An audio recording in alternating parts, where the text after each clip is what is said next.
오늘 빌립보서 13번째 시간입니다. 오늘은 신령한 기쁨과 자랑이라는 제목으로 말씀을 함께 나누겠습니다. 여러분, 훌륭한 자녀는 어떤 사람이 훌륭한 자녀입니까? 공부 잘하는 사람이 훌륭한 자녀예요? 예쁘게 생기면 훌륭한 자녀입니까? 훌륭한 자녀는 부모의 뜻에 합당하게 또 부모의 기대에 부응하는 그런 자녀가 훌륭한 자녀입니다. 오늘 모든 부모들은 자녀들에 대해서 소원을 가지고 있어요. 우리 아이는 앞으로 이렇게 됐으면 좋겠다. 소원을 가지지 않은 부모는 없습니다. 그리고 그 자녀가 그 소원을 이룰 수 있도록 부모님들은 죽도록 뒷바라지를 해요. 하나님도 우리의 영적인 아버지시잖아요. 성경에 보면 하나님께서 우리에게 소원을 두셨다고 그래요. 소원을. 우리가 지난 시간에 배웠는 빌립보 2장 13절 보면 너희 안에 행하시는 이는 하나님이시니 자기의 기쁘신 뜻을 위하여 너희로 소원을 두고 행하게 하신다. 하나님께서는 우리 각자에게 소원을 두고 계세요. 그리고 그 하나님의 소원을 이루시기 위해서 우리 삶 속에 직접 개입하셔서 모든 걸 다 주관하고 계십니다. 그래서 우리가 훌륭한 하나님의 자녀가 되려면 첫 번째 우리가 뭘 해야 되냐? 하나님의 소원이 무엇인지를 깨달아야 돼요. 이게 제일 중요한 거예요. 신앙생활 하는 게 뭐예요? 하나님의 뜻을 깨닫는 거지. 우리를 향한 하나님의 소원을 깨닫고 그 뜻에 합당하게 살아가는 것이 바로 신앙생활입니다. 오늘 왜 이렇게 기독교가 문제냐? 왜 오늘 이 성도들이 이 모양 이 꼴이냐면 하나님의 소원을 몰라요.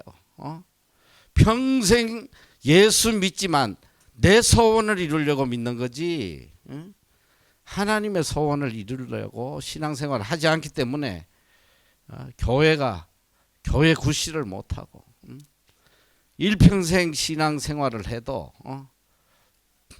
하나님이 주시는 마음의 기쁨과 평안을 누리지 못하고 평생 신앙생활 하는데 기쁨이 없어. 맨날 그냥 원망 불평만 있고 왜? 내 소원대로 안 되니까. 내 소원대로 안 되니까 하나님께 원망하고 불평하고 떼쓰고 말이지. 여러분, 우리가 온전한 신앙생활을 하려면 제일 먼저 알아야 될 게 뭐냐면 나를 향한 하나님의 소원이 뭔지 그걸 바로 깨달아야 돼요. 그 소원을 이루려고 발버둥 치는 것이 신앙생활이란 말이지. 하나님께서는 분명히 우리 삶에 소원을 두시고 그 소원을 이루어 가시는 거예요. 내가 원하든 원치 않아든 환경을 동원해서 때로는 아픔도 주시고 고난도 주시고 실패도 주시고 어떻게든 하나님의 뜻을 분별하고 하나님의 소원을 깨달아 그대로 살아가도록 하나님이 역사하고 계시단 말이에요. 이게 하나님의 섭리예요. 둘째로 우리가 하나님의 훌륭한 자녀가 되려면 하나님의 소원을 이루기 위해서 온 마음을 다해야 돼요. 거기에다 내 인생을 걸어야 된다 이게. 내 인생의 삶의 목적이 하나님의 소원을 이루는 거. 이게 다른 말로 하면 하나님께 영광 돌리는 거예요. 그걸 위해서 내 삶을 걸어야 된단 말이에요.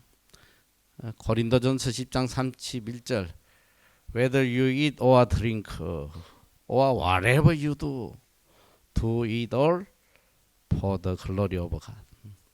너가 먹든지 마시든지 무엇을 하든지 whatever you do, 오직 하나님의 영광을 위해서 해라. 하나님의 소원을 이루기 위해서.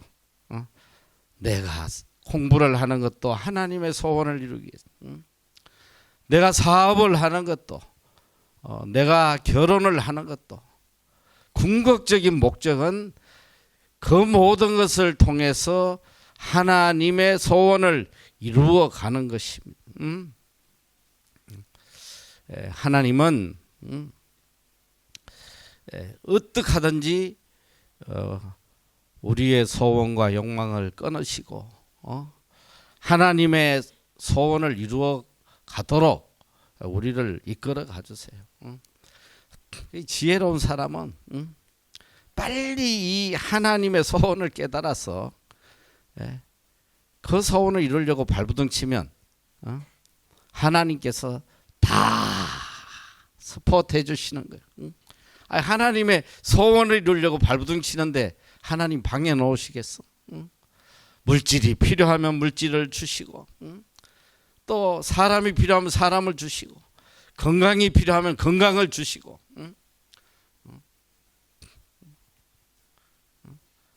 하나님께서 우리 삶의 작은 부분도 다 개입하셔서 이루어 가신단 말이에요. 오늘 또 점심 먹는데 나는 그 음식 먹을 때 별로 건강을 생각을 안 해요. 맛있으면 이성을 잃어버려. 요즘 내가 점심 먹으러 왔는데 그 주인분들이 참 사람분들이 좋아요. 제가 이 고구마 튀김을 좋아한다는 걸 알아가지고 그 집에는 고구마 튀김이 없어서 항상 감자 튀긴 거밖에 안 나와. 그래서 내가 별로 좋아하지 않아. 그런데 우연히 이제 내가 고구마 튀김을 좋아한다는 걸 알고 이분이 직접 이 가게 가서 제일 단 고구마를 말이지 사다가 아주 내 얼굴만하게 튀겨줘요. 여러 개를. 얼마나 맛있는지 몰라. 먹으면서 한편 좀 걱정이 되긴 해. 이게 튀긴 게 사실 몸에 안 좋잖아. 우리는 5만 병을 다 갖고 있으니까. 근데 아무 생각이 없어. 내일 죽어도 일단 먹고 봐야겠다. 아주 열심히 먹어요. 그리고 또 그 집에 가면 이제 꼭 식사가 끝나고 나면 특별히 우리만을 위해서 아주 이 믹스 커피를 타죠. 나는 우리 집에서는 절대로 그 맛을 못 봐. 맨날 블랙 커피만 그냥 맛도 없는 거 뭐 그거 먹고 싶으면 먹는데 얼마나 맛있는지 몰라. 그런데 오늘 우리 아들이 밥을 먹고 그래요. 그 웬만하면 좀 끊으시죠. 거기 정말 안에 설탕이 많다는데 웬만하면 그거 드시지 말라고. 근데 야 쓸데없는 소리 하지 마라. 그래서 내가 이제 그 이야기를 했어. 우리 일행들에게 나는 사실 이 건강 같은 거 별로 신경 안 쓴다고. 그 이유가 있어. 왜냐면 내가 정말 하나님 뜻대로 하나님을 기쁘시게 하려고 살면 적어도 하나님께서 내 건강은 책임지신다. 이런 믿음이 있어. 다른 말로 하면 하나님의 소원을 이루려고 이렇게 열심히 살아가는데 뭐 그 커피 좀 먹었다고 병들어 죽게 하시겠어? 그런 믿음이 있어가지고 편안하게 먹어요. 그럼 뭐 적어도 이 건강의 문제는 나는 그래 이건 하나님의 영역이다. 왜 그럼 제 주위에 보니까 평생 그냥 건강하게 살겠다고 그냥 음식도 그냥 맨날 가려 먹고 막 오만 운동 다 하다가 먼저 가는 인간들이 주위에 많아. 나보다 먼저 간 인간들이 많더라고. 뭐 나는 이것저것 다 주워 먹어도 뭐 아직까지 잘 살고 있잖아. 또 뭐 하나님 부르시면 가면 되는 거고. 어쨌든 우리가 하나님의 소원을 이루기 위해서 발부둥 치는 거, 이게 신앙생활이고 이게 삶의 목적이고, 이 한 가지 목적을 위해 살다 보면 하나님이 다 서포트 하신단 말이야.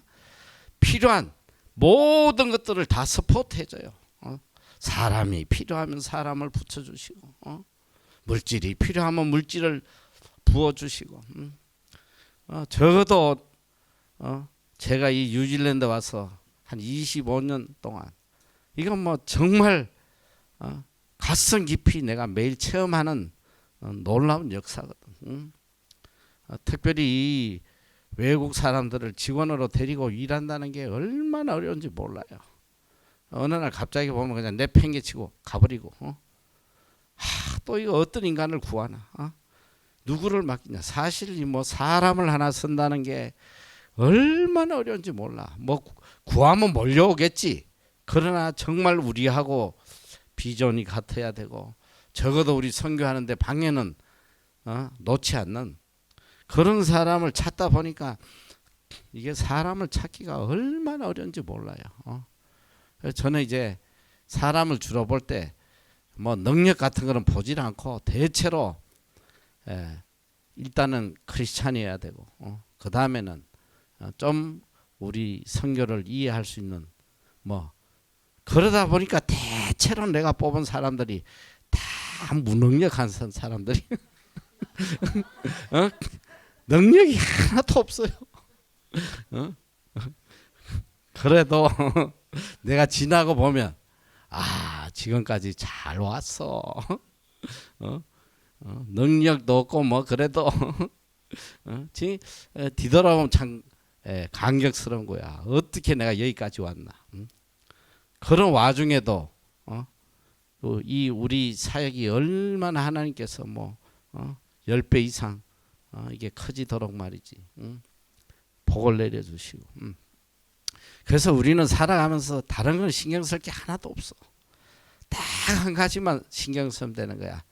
첫째는 하나님의 소원이 무엇인지를 깨닫고, 그 다음에 이 소원을 이루기 위해서 온 마음을 다해서 거기에 올인하는 거예요. 다른 거 아무것도 생각하지 말고 하나님의 소원, 이걸 이루려고 나가다 보면 모든 것은 하나님께서 다 책임지신다는 거, 다 책임져 주셔요. 자,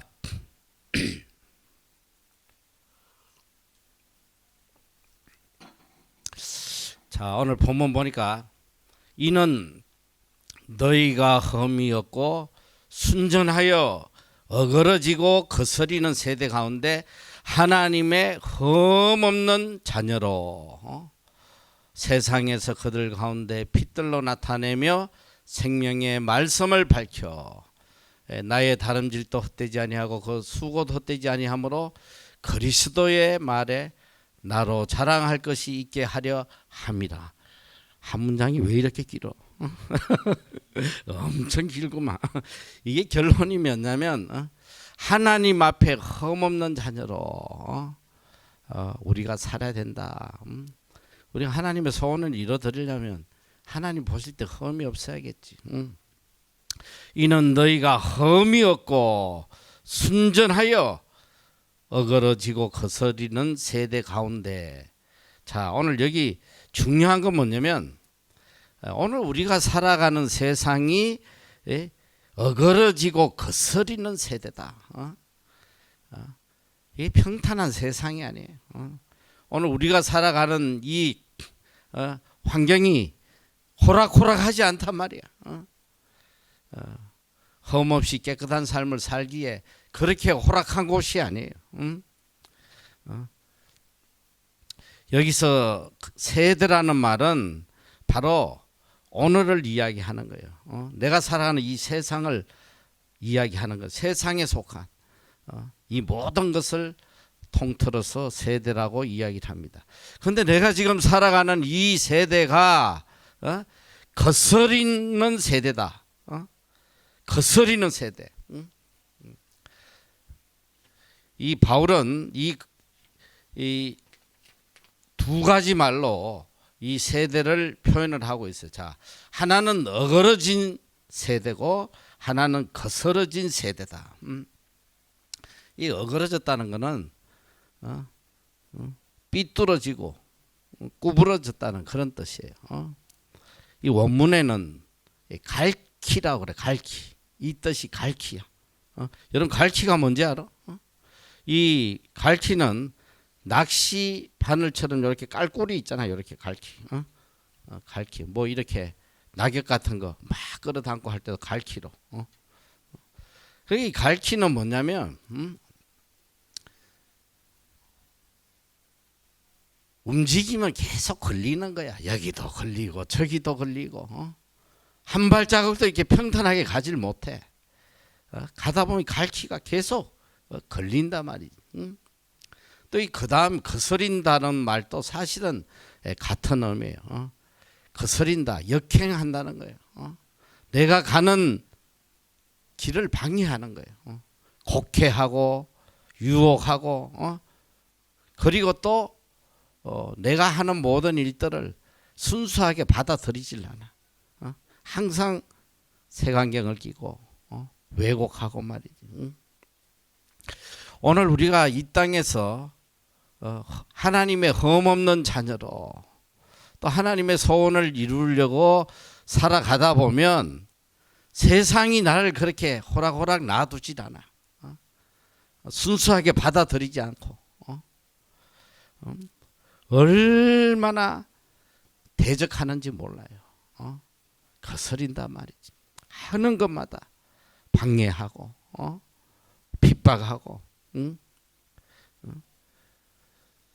이런 거스리는 세대 속에서 우리가 어떻게 하나님의 흠없는 자녀로 살아갈 것이냐.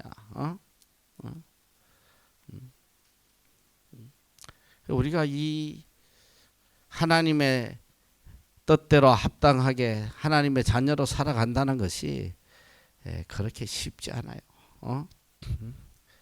쉽지 않단 말이야. 이 죽은 고기는 아주 물과 더불어 쉽게 잘 흘러가. 물 흘러가는 대로 뭐 같이 가면 되지. 죽은 고기는.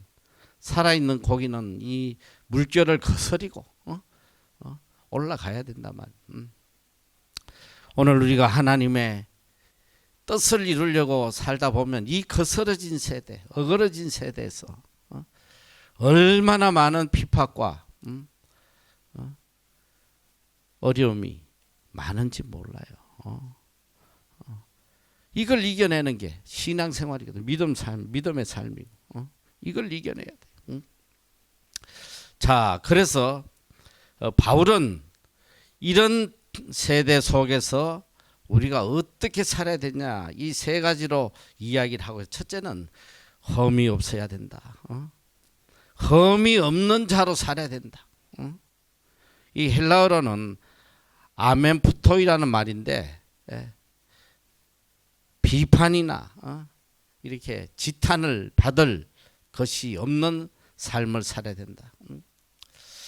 오늘 우리가 이 거스러진 세대에서 우리가 이기고 살아가려면 첫째로 세상을 향해서도 흠이 없어야 되고 내 자신을 향해서도 흠이 없어야 되고 더구나 하나님을 향해서 부끄러움 없는 그런 삶을 살아야 돼요.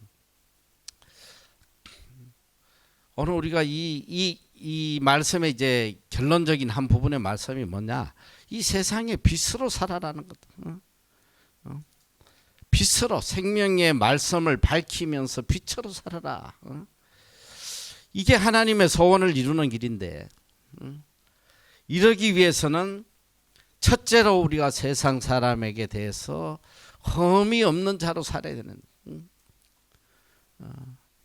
근데 이게 참 보면 안타까워요. 뭐 저도 흠이 많은 사람이지만은 우리 그리스도인들의 모습을 보면 이 손가락질을 안 받을 수가 없어. 이 하는 행동들이 어떻게 보면 세상 사람들보다도 더 악하고 더 거짓되고 더 법도 안 지키고 말이지. 얼마나 자기 중심적이고 자기 유익만을 쫓아 사는지 몰라요. 너무너무 심각한 거예요. 가끔 신문에 그냥 아주 세상을 시끄럽게 하는 큰 사건들 보면 그 사기치는 인간들 보면 대부분 주범들이 뭐 장로 이런 인간들이 많아. 정말 많아요. 이 감방에 가보면 기독교인이 제일 많단 말이지. 그 이 박효진 장로라고 이분이 뭐 그 저 유튜브에도 가면 간증이 많아요. 오랫동안 일평생 이제 감옥에서 교도관으로 이렇게 근무했던 분인데 책도 쓰고 했어. 그분 이야기를 빌리면 그래. 이 서울구치소의 죄수들만 가지고도 교회 10개는 세운다는 교회 10개. 그 안에 모든 조직이 다 있대요. 목사도 있고 장로도 있고 집사도 있고 뭐 권사도 있고.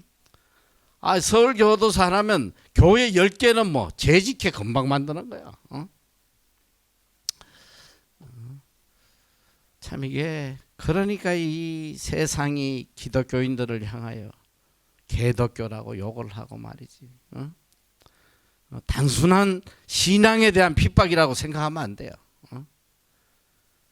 우리의 삶이 그들에게 얼마나 험잡힐 짓을 많이 하고 사냐 이 소리요. 하라는 선은 행하지 않고 너무너무 악을 행하고 말이지. 세상 사람보다도 더 자기중심적이고. 이렇게 해서는 절대로 우리가 하나님의 소원을 이루어 갈 수가 없는 거예요. 흠이 없어야 된다. 특별히 하나님 앞에서 이 코람데오 이게 비포가시란 뜻이죠. 하나님 앞에서 세상 사람들 앞에서야 뭐 자기의 흠을 숨기고 거짓으로 뭐 자기를 드러낼 수 있겠지만 하나님 앞에서 드러나지 않을 것이 없단 말이죠. 적어도 하나님 앞에 흠 없는 그런 삶을 살아야 된다. 거리지 않고는 우리가 하나님의 뜻을 이루어 갈 수가 없는 거예요. 또 이 세상의 빛으로 살아갈 수가 없다는 거죠.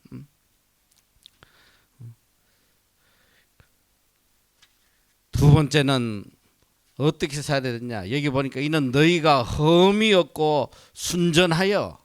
두 번째는 순전해야 된다. 순전. 순전이 뭐냐. 이 말은 헬라어로 아케라이오이라는 말인데 섞이지 않는다. 불순물이 없다는 거예요. 퓨어하다. 퓨어. 우리 저 맨날 생수 보면 퓨어 워러 뭐 이 퓨어가 들어가더라고. 퓨어. 100% 퓨어. 불순물이 없다는 거.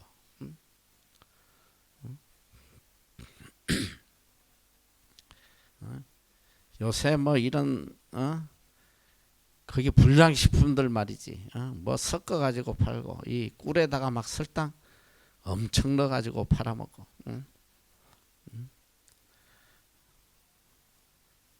참기름. 이 가짜 참기름 너무 많으니까. 이 사실 참기름 하면 참이 그게 진짜라는 거예요. 이게 진짜 기름이다. 그런데 하도 참기름이 가짜가 많으니까 그 다음에 순 참기름이 나오더라고. 순 참기름 이렇게 팔아요. 이렇게 쳐보면 다 나와. 순 참기름. 요건 진짜다.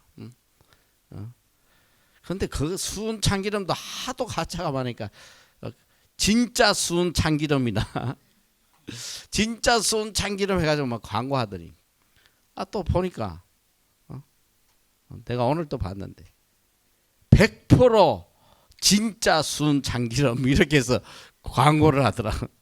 100% 진짜 순 참기름. 얼마나 이 거짓이 많고 이 불순물 속여가지고 교묘하게 말이지. 사람을 미혹하는지 몰라. 오늘 우리가 정말 하나님의 자녀로서의 올바른 삶을 살려면 순전해야 된다. 섞이면 안 된다. 이슬 섞이면. 세상의 것들, 이 거짓과 악과 죄악이 섞이면 우리는 순수한 자로 살아갈 수가 없다는 거예요. 이 성경 역사를 보면 특별히 이 구약의 역사를 보면 이 하나님의 심판이 언제 오냐면 하나님의 자녀들이 세상과 섞일 때에 하나님의 심판이 와요. 노아 홍수가 일어나기 직전에 그 시대의 상황이 어떻게 되냐면 하나님의 아들들이 세상의 딸들을 취하여 이게 뭐냐? 하나님의 자녀들이 하나님만 바라보고 순전하게 살아야 되는데 이 세상과 섞인 거란 말이에요. 세상에 섞여가지고 멸망하는 거예요. 이스라엘 민족이 가나안에 들어갈 때도 하나님께서 특별하게 그들에게 가르치신 게 뭐냐면 들어가서 가나안 족속들하고 섞이지 말라는 거예요. 다 진멸하라고 그래. 진멸. 호흡이 있는 자는 다 죽여. 짐승도 죽이고 완전히 멸절해라. 섞이면 그들과 섞이면 망한다는 거죠. 그런데 결국 하나님의 말씀을 순종하지 않고 진멸하지 않으니까 그걸로 인해서 다 고통 속에서 벗어나질 못하는 거예요. 이 거스리는 세대 가운데서 타협하지 말고 세상과 섞이지 말고 끝까지 순전하게 믿음을 지키라는 거예요. 타협하지 마라. 우리가 이 절대적 믿음을 지키는 데 있어서 가장 중요한 것이 타협이에요. 타협. 타협하면 세상과 타협하면 그때부터는 절대적 믿음이 다 무너지는 거예요. 이게 얼마나 무서운지 몰라. 요만한 거 하나 타협하면 죄악의 요만한 것들 하나 타협하기 시작하면 전체가 무너지는 거예요. 이 뚝에 바늘구멍 하나 나면 그걸로 인해서 나중에 뚝이 무너진단 말이에요. 그래서 이 순전하라는 말은 어떤 죄악과도 어떤 세상의 것들과도 섞이지 말고 타협하지 말고 깨끗하게 순전하게 그 신앙을 지키라는 것. 물들지 마라. 가치관도 의식도 도덕도 이 신앙관도 절대로 이 타협하면 안 된다. 하나님의 말씀은 절대 불변 진리예요. 이 절대 불변의 진리 안에서만 살아야지.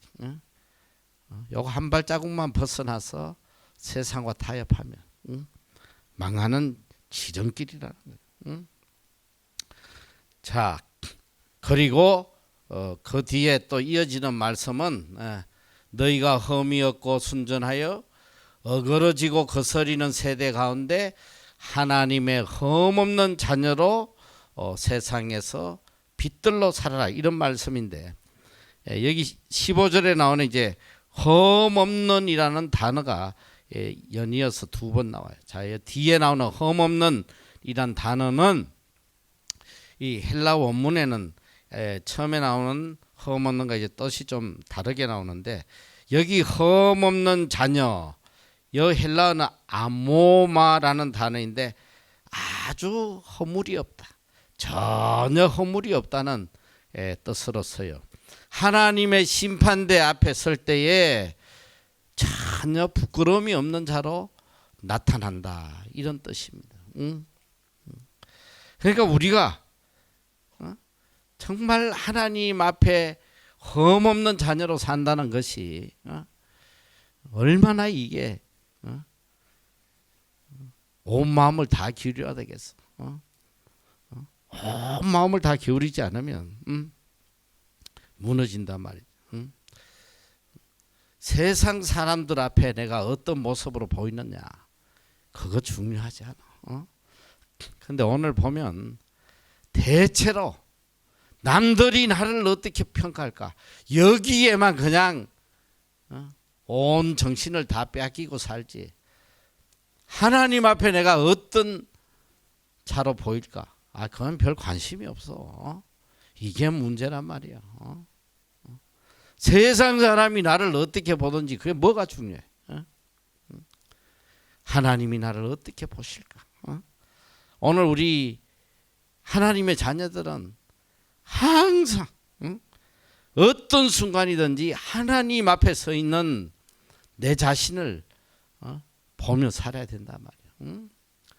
내가 지금 말하는 이 말이, 내가 지금 하고 있는 이 행동이, 내가 지금 생각하는 이것들이 과연 하나님 앞에 흠이 없는 자인가, 이걸 계속 생각해야 돼. 이게 외식이라는 게 뭐예요? 외식.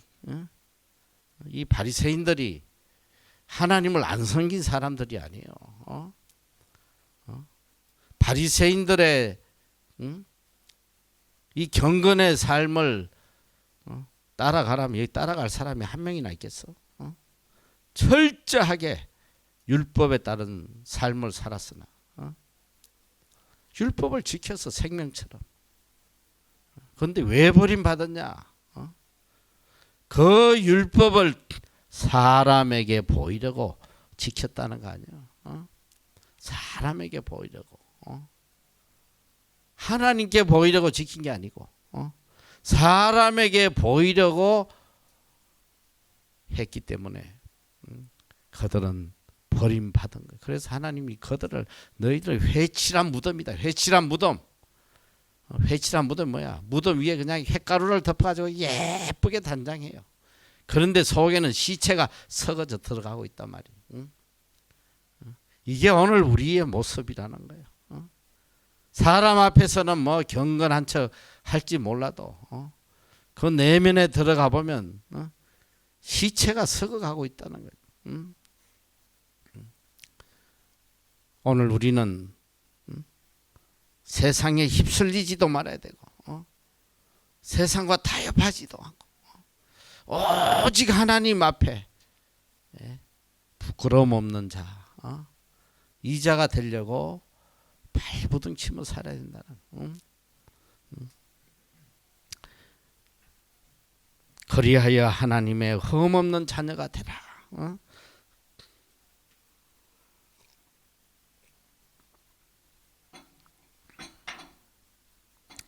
어차피 세상은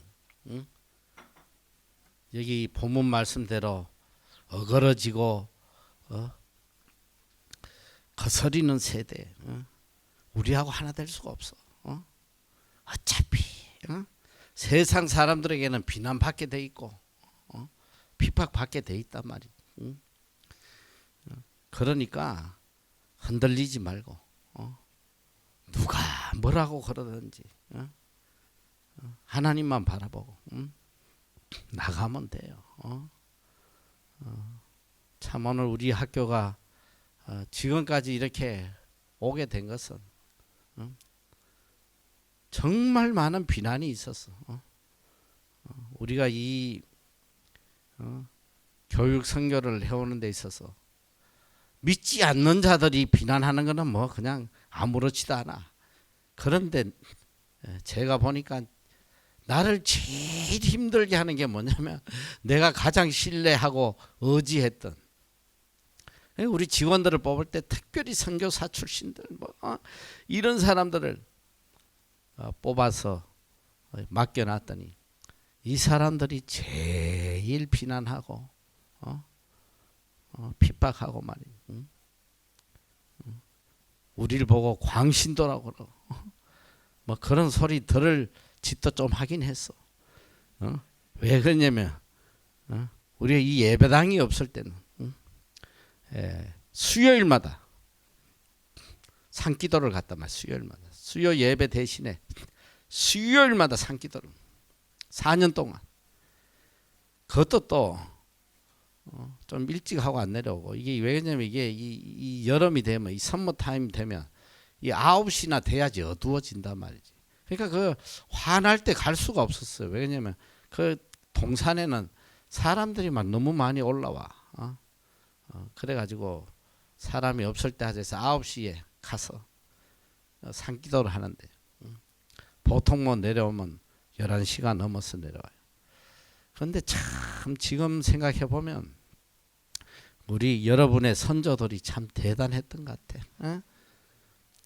거기서 이 폭풍우 비바람 지금은 뭐 폭풍우가 오면 우리가 전부 다 주로 여기서 예배를 드리는데 4년 동안 한 번도 빠지지 않고 그 어마어마한 폭풍우가 불어도 뭐 그냥 비를 다 뒤집어 서면서도 엎드려 가지고 4년 동안 한 번도 빠지지 않고 기도를 해. 외국 애들도 많이요. 그런데 문제는 뭐냐? 수요일 날 그 기도하고 이제 목요일 날 가면 학교에서 다 뻗어 있어. 다 감기 걸려 가지고 콜콜거리고 하니까 선생들이 광신도들 그냥 이 광신도들 나보고 광신도 교주라고 그럴 만하지.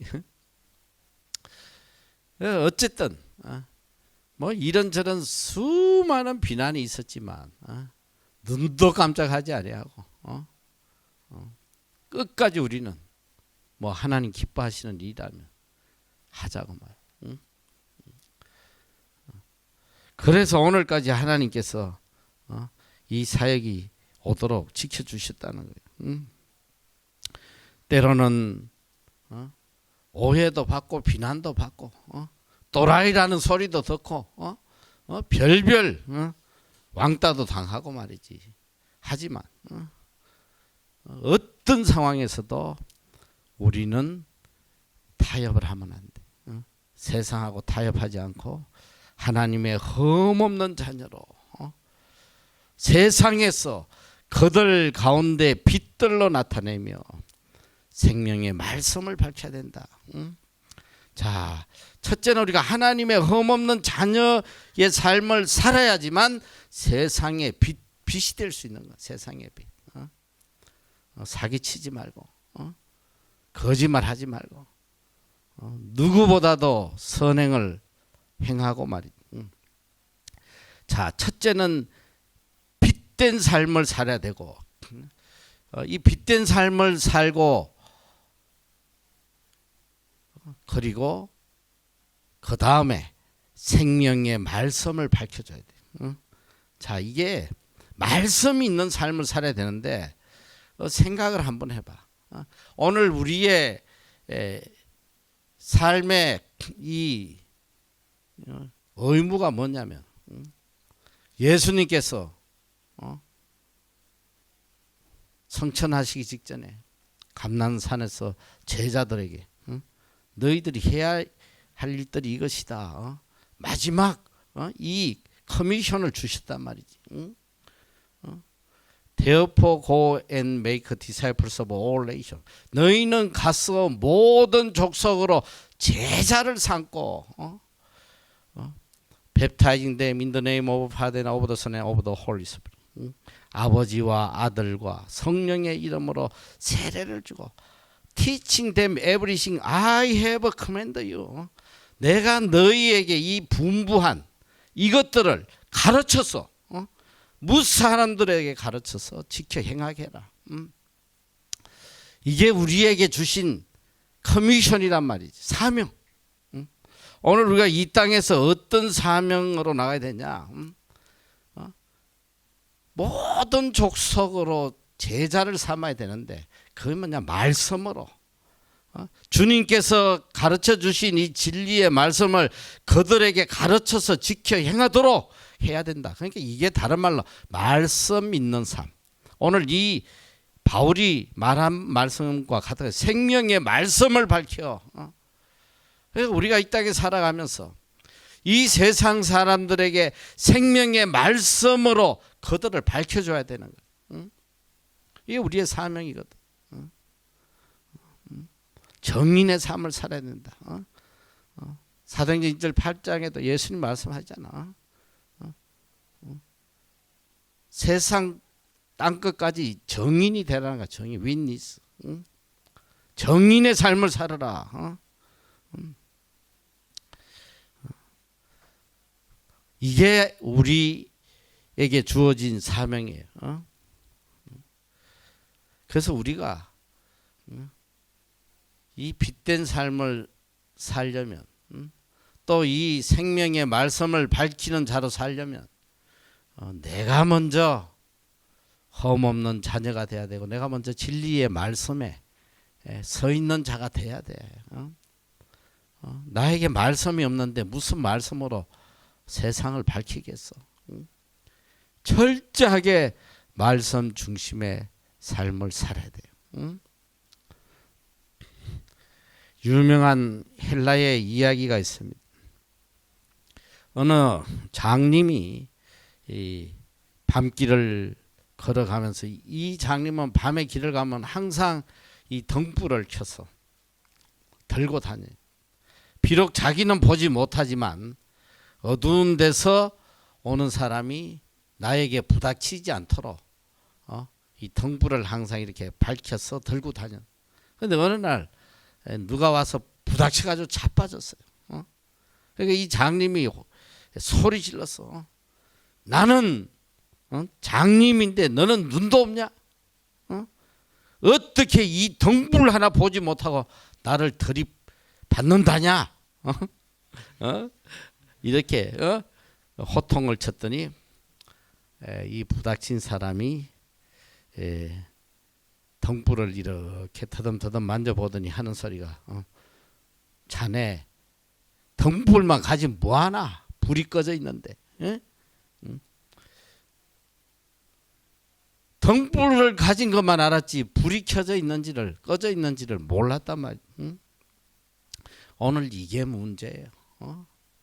오늘 우리가 등불을 가진 것처럼 착각하고 있는데 불이 꺼져 있어.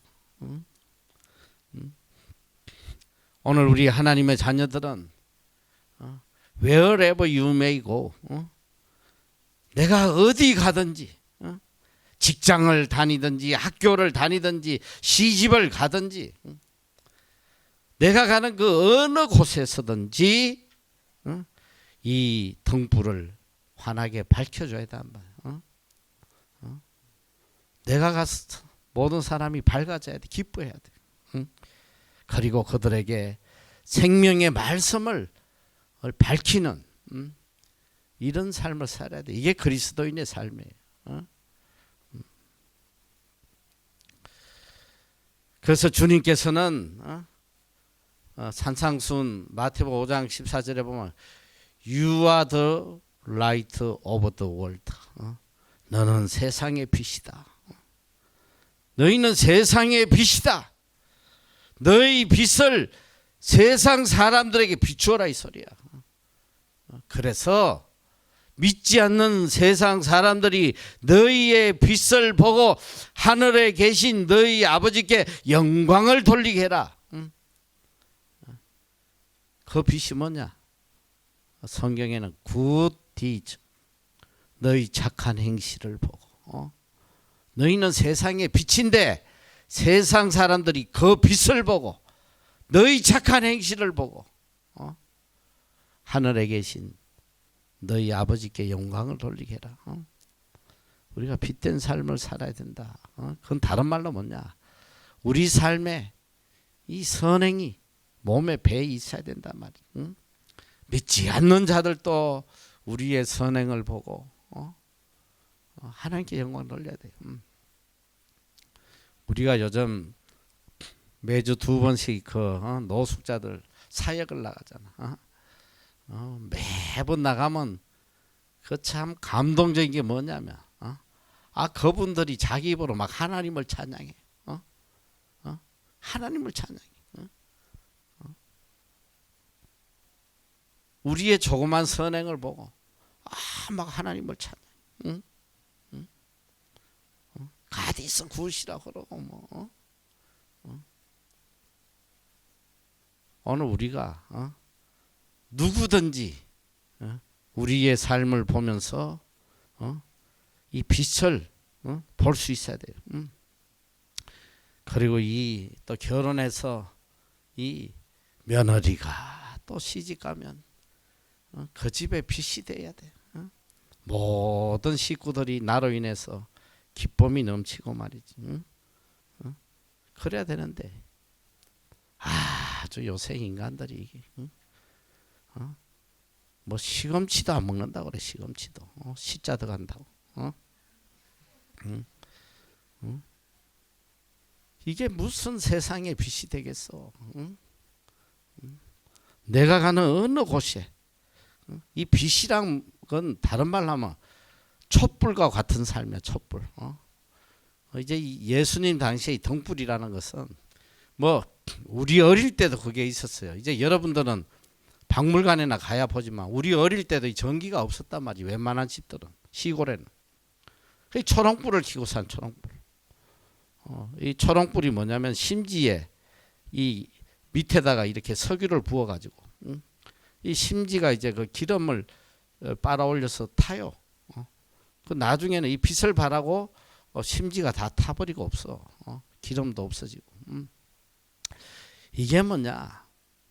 희생적인 삶을 이야기하거든.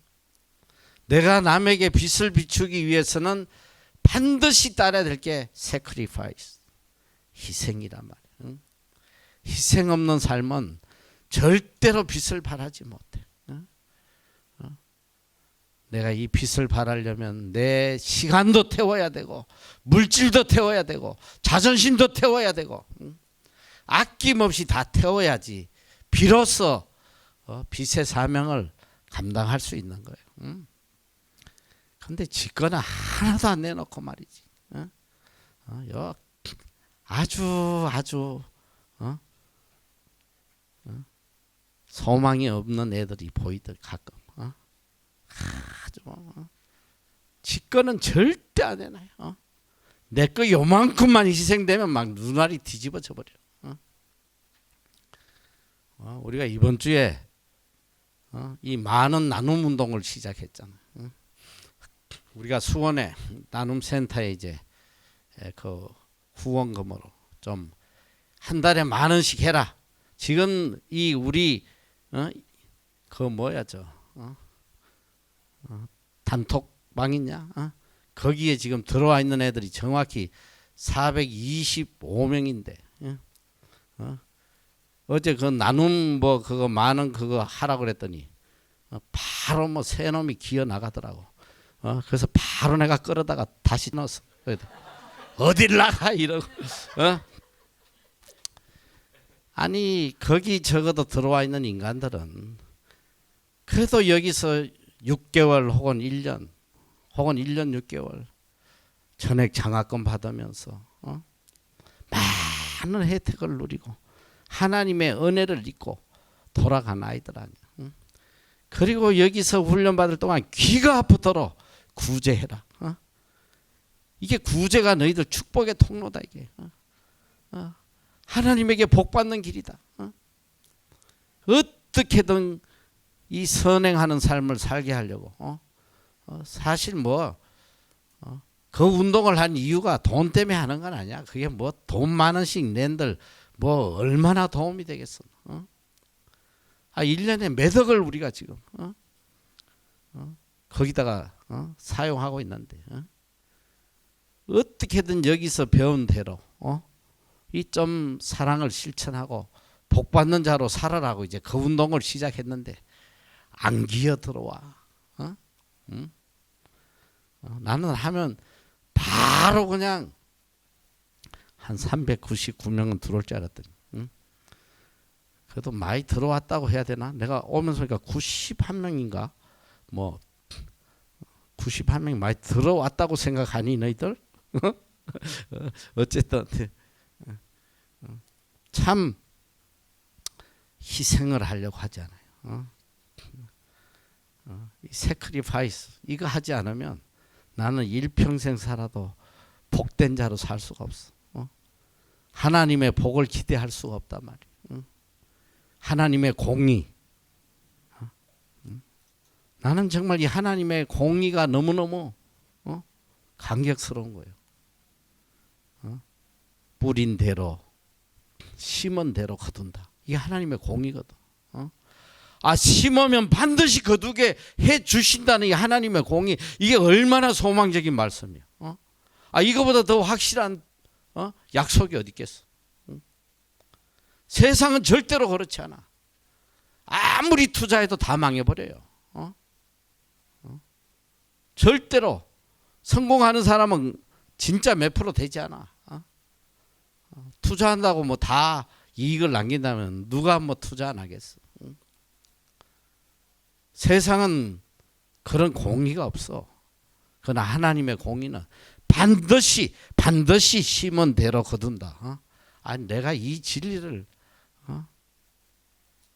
확실히 내가 개런티를 하기 때문에 어떻게든 너희들 복받게 해주려고 말이야.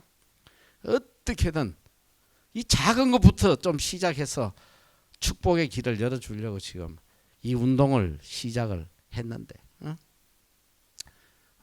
10,000원 하다가 또 은혜 받고 100,000원 또 하나님 복 주시면 또 100,000원 더 이러다 보면 일평생 촛불과 같은 삶을, 등불과 같은 삶을 사는 거야. 남을 밝혀주고 나도 화나고 남도 화나고 얼마나 복된 삶을 살겠어. 자, 하나님의 흠없는 자녀로 세상에서 그들 가운데 빛들로 나타내며 생명의 말씀을 밝혀 나의 다름질도 헛되지 아니하고 수고도 헛되지 아니하므로 그리스도의 말에 나로 자랑할 것이 있게 하려 합니다. 사울은 자기의 생을 항상 이렇게 경주에다가 비교를 합니다. 나의 다름질도 헛되지 아니하고 디모데후서 4장 7절에도 보면 내가 선한 싸움을 싸우고 나의 달려갈 길을 마치고 믿음을 지켰으니 그는 항상 인생을 이 경주에 비유해. 열심히 달려갔는데 반드시 고린 지점이 있다는 거야. 마지막 결성점이 있다. 그 시간에 나를 위해 예비하신 이 생명의 면류관, 이걸 위해서 그는 열심히 달려가요. 자, 이제 내가 열심히 달려가서 마지막 결승의 순간에 하나님으로부터 면류관을 받을 텐데 내가 면류관을 받을 때 그 기준이 어디 있겠나? 어떤 기준으로 내가 이 생명의 면류관을 받겠나? 이제 바울은 이 그 면류관의 기준을 바로 이 빌립보 교인들, 내가 이렇게 복음을 증거해서 믿음을 가진 이들이 하나님 안에서 하나님의 자녀로 거듭난 내가 전도한 이 사람들이 바로 나의 자랑이고 내가 면류관 받는 기준이다. 이렇게 고백을 하고 있어요. 나의 수고가 되고 그리스도의 말에 자랑거리가 될 것이다. 그리스도의 말에 나로 자랑할 것이 있게 하려 합니다. 이게 뭐냐? 우리가 하나님 앞에 자랑할 것, 이것이 우리가 전도해서 그리스도인이 된 사람, 하나님의 자녀가 된 그들이 우리의 자랑이요 훈장이요 내가 받을 상급이다. 이것이 내 자랑이다. 그러니까 이 바울은 이 빌립보 교인들의 믿음이 성장되는 걸 가장 기쁘게 생각하고 그걸 자랑거리로 생각한 거예요. 너희도 이 자랑으로 살아라. 이걸 자랑으로 삼고 살아라. 생명의 말씀을 밝혀서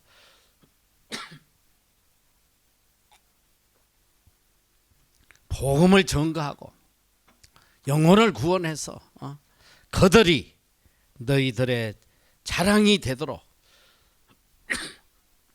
그런 기쁨으로 살아라는 바울이 가진 이 신령한 자랑, 이게 우리 모두의 자랑이 돼야 돼요. 쓸데없는 자랑하지 말고 무슨 학력이 어쩌고 저쩌고 뭐 직장이 어쩌고 뭐가 잘났네 못났네. 이 세상에는 자랑할 거리가 하나도 없다 이 소리야. 다 시래기, 러비시, 배설물, 그 쓰레기 같은 걸 가지고 자랑거리로 삼으면 되겠어? 이 세상 거에 자꾸 가치를 두니까 세상 걸 자랑으로 삼을 수밖에 없는 거예요. 오늘 무엇을 우리가 가치 두고 살아야겠나? 바로 이 세상의 빛이 되고 또 이 생명의 빛을 무사람들에게 밝혀주는, 그래서 영혼을 구원하는 이것이 우리의 자랑이 돼야 된다. 그리고 바울은 또 자기의 가장 큰 기쁨을 이야기하고 있습니다. 만일 너희 믿음의 재물과 봉사 위에 내가 나를 관제로 드릴지라도 나는 기뻐하고 너희 무리와 함께 기뻐하리니 이와 같이 너희도 기뻐하고 나와 함께 기뻐하라. 이 바울의 기쁨, 바울은 이 주체할 수 없는 신령한 기쁨을 누리고 산 사람인데 그 기쁨이 도대체 어떤 기쁨이냐? 그는 자신의 이 기쁨을 여기 보니까 관제라고 그래. 관제, 스펜도마이라는 단어인데 이거 뭐냐? 제단에 피를 쏟아붓는 거예요. 제단에 피를 쏟아붓는, 이 생명을 바친다는 것이거든. 자, 내가 너희 믿음의 재물과 봉사 위에, 이건 다른 말로 이야기하면 너희의 믿음의 성장을 위하는 길이라면 내 생명 하나 바치는 거, 이거 하나도 아깝지 아니하고 오히려 큰 기쁨이다. 한 영혼을 주님께로 돌아오게 하는 이거, 내 생명보다도 귀하다는 거예요. 이런 가치관과 행복관이 바로 그리스도인의 행복한 가치관이 돼야 돼요. 이게 우리의 기쁨이 돼야 된단 말이에요. 세상의 헛된 것에 기쁨을 찾는 것이 아니라 한 영혼을 구원하는 그들의 믿음의 성장을 보면서 한없이 기뻐하는, 이게 그리스도인의 믿음의 마음, 신앙관이 돼야 된다. 사랑은 희생, 사랑의 필수적인 조건은 희생이지만 이 희생에는 기쁨이 포함되어 있어야 돼요. 그래서 사랑은 희생 플러스 기쁨이야. 희생 없는 사랑은 일단 사랑이 아니야. 그거는 거짓이고, 희생은 있는데 그 희생 때문에 고통스러워하고 괴로워한다면 이것도 참 사랑이 아니에요. 참 사랑은 그 희생이 기쁨으로 나타나야 돼. 기쁨으로. 이 부모님들이 자식을 키우면서 얼마나 많은 희생을 해요. 그러나 그 희생을 하면서 기쁜 거야. 내 이 희생으로 인해서 내 자녀가 잘 돼가는 모습을 보면 그게 부모의 기쁨이지. 나는 부모님은 굶어도 기쁘고 못 입어도 기쁘고 내 자식이 잘 돼가는 모습을 보면 그게 곧 기쁨이란 말이야. 오늘 사도 바울은 바로 이런 기쁨을 가졌어. 빌립보 교인들의 믿음이 성장해 가는 걸 보면서 내가 관제로 드려도 그 어떤 희생을 치러도 나는 기뻐하고 기뻐하겠다. 이것이 종말론적 기쁨이에요. 이와 같이 이 결론의 말씀. 이와 같이 너희도 기뻐하고 나와 함께 기뻐해라. 너희도 이 기쁨으로 살아라는 거야. 이 신령한 기쁨. 세상이 줄 수 없는 이 신령한 기쁨. 한 영혼을 구원하는 이 기쁨. 한 영혼이 믿음이 자라가는 그 기쁨을 보며 기뻐할 수 있는 그런 삶을 살아라. 그래서 그리스도인들은 항상 기뻐해야 돼요. 기쁨이 충만해야 돼요. 내가 기뻐할 때에 이 기쁨이 전달되는 거예요. 옆에 있는 사람들에게 전달되는 이 기쁨이, 이 신령한 기쁨. 그래서 이 그리스도인은 뭐냐? 이 신령한 기쁨을 함께 누리는 공동체가 이게 그리스도인이란 말이지. 그리스도인은 이 신령한 기쁨, 영혼을 구원하는 이 기쁨, 또 서로의 믿음을 격려하는 이 기쁨, 이걸로 함께 기뻐하는 이 공동체가 그리스도인이에요. 우리는 이 기쁨을 지금 체험하고 있잖아. 우리 믿지 않는 외국 영혼들이 하나님을 찬양하고 기도하고 그런 모습들을 보면서 주체할 수 없는 기쁨을 누리는 이게 우리 MEC 공동체잖아.